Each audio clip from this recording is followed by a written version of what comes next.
E ao redor do mundo, com o avanço das ideologias que são governadas pelo anticristo, os cristãos têm observado como as investidas contra a família têm crescido exponencialmente. E essas investidas estão presentes no cinema, nas músicas, literatura e inclusive dentro da própria igreja. Isso mesmo, dentro da própria igreja.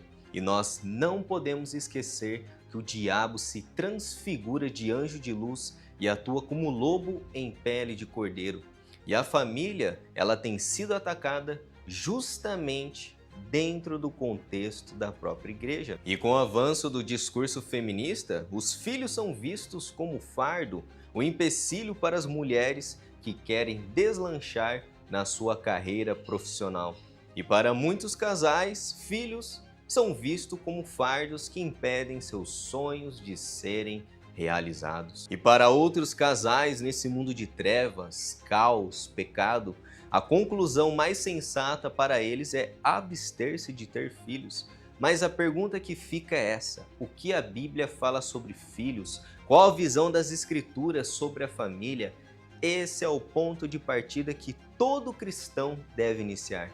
Infelizmente, muitos que se consideram cristãos têm abandonado a autoridade das Escrituras, têm se amoldado aos padrões desse presente século que é governado pelo anticristo.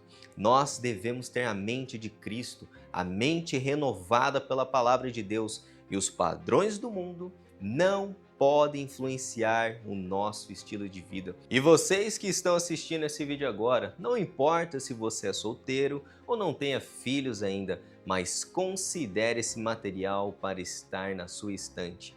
E esse livro publicado pela editora Vida, Criando Filhos para o Amanhã, escrito pela família Ferreira, que tem como protagonista a figura do deputado conservador Nicolas Ferreira. E eu acredito que muitas pessoas têm aversão e discordam de muitas coisas a respeito da figura do Nicolas, mas eu quero dar um conselho bíblico para vocês. O apóstolo Paulo escreve que devemos julgar todas as coisas e reter o que é bom. A palavra original no grego, meus irmãos, utilizada pelo apóstolo Paulo é dokimazo, que é traduzida como julgar.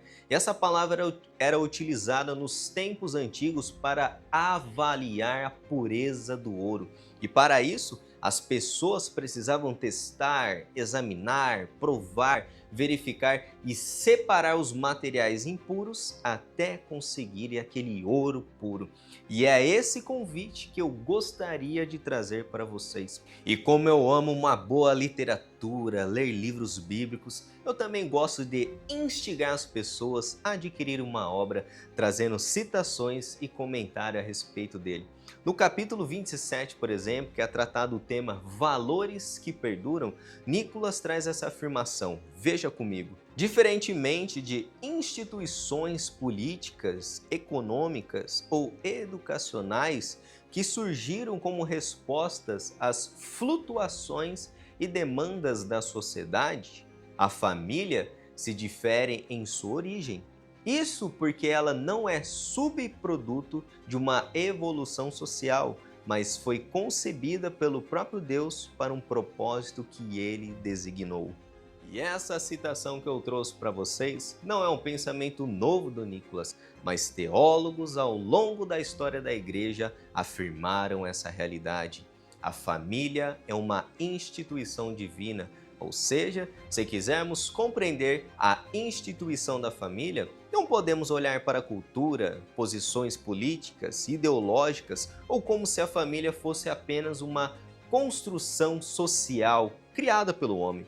Nós, os cristãos, nós que fomos regenerados pela palavra de Deus, devemos olhar para a família como uma instituição que foi criada por Deus no princípio, lá no Éden. Aqui está o divisor de águas entre aqueles que creem nas Escrituras como a revelação sagrada de Deus e naqueles que transformaram o relato de Gênesis em uma alegoria, uma poesia ou em alguns extremos que são heresias, classificam o livro de Gênesis como mito. Sim, muitos ditos cristãos fazem isso, Mas aqui reside o problema. Se Gênesis é mito, então Jesus ele estava errado, não é verdade? Vocês recordam, por exemplo, quando Jesus foi questionado pelos fariseus acerca do divórcio? Qual foi a resposta do nosso Senhor para os fariseus? O nosso Senhor disse assim: não tendes lido que o Criador desde o princípio fez o homem e a mulher, e por causa disso deixará o homem, pai e mãe, e se unirá à sua mulher, tornando-se ambos uma só carne? Vocês não leram isso? Era o nosso Senhor questionando os fariseus. E esse é o ponto crucial desse livro, e a família Ferreira acertou precisamente partindo desse pressuposto. A instituição da família não é terrena, mas celestial. Não é uma criação humana, mas é uma criação divina. E a partir desse pressuposto, eles discutem biblicamente no início do livro questões acerca do papel do homem e da mulher no casamento, e assuntos controversos e polêmicos como submissão e os papéis de cada um no casamento são tratados de uma forma bíblica, assim estabelecendo o alicerce para o argumento central do livro. E nesse alicerce, na página 66, o pastor Edésio comenta isso. Vamos ler. A aliança matrimonial é uma bela expressão do plano de Deus para nós e uma vocação que reflete sua essência. E quando nós observamos as pessoas não crentes, eles guiam seus casamentos, cuidam dos seus filhos da maneira que lhe convém. Era semelhantemente como no tempo dos juízes. Cada um fazia o que era certo aos seus próprios olhos. Porém, quando partimos desse pressuposto, desse alicerce, que o matrimônio é um reflexo de Cristo e da Igreja, então tudo na construção familiar e a nossa cosmovisão muda. O modo que tratamos o nosso cônjuge e o modo que nós cuidamos dos nossos filhos, tudo muda à luz da palavra de Deus. E por isso é importante nos lembrarmos que um filho é um dom de Deus que traz a cada pai e a mãe a responsabilidade de lhes dar o suporte necessário para crescer e desenvolver, segundo Nicolas Ferreira. E aí, que tal considerar essa leitura para a sua estante? Com certeza é um excelente material e tenho certeza que as mensagens contidas nesse livro podem inspirar e transformar a sua maneira de ver a família e a educação dos seus filhos para a glória de Deus. E para garantir o seu livro, visite a plenitudedistribuidora.com.br.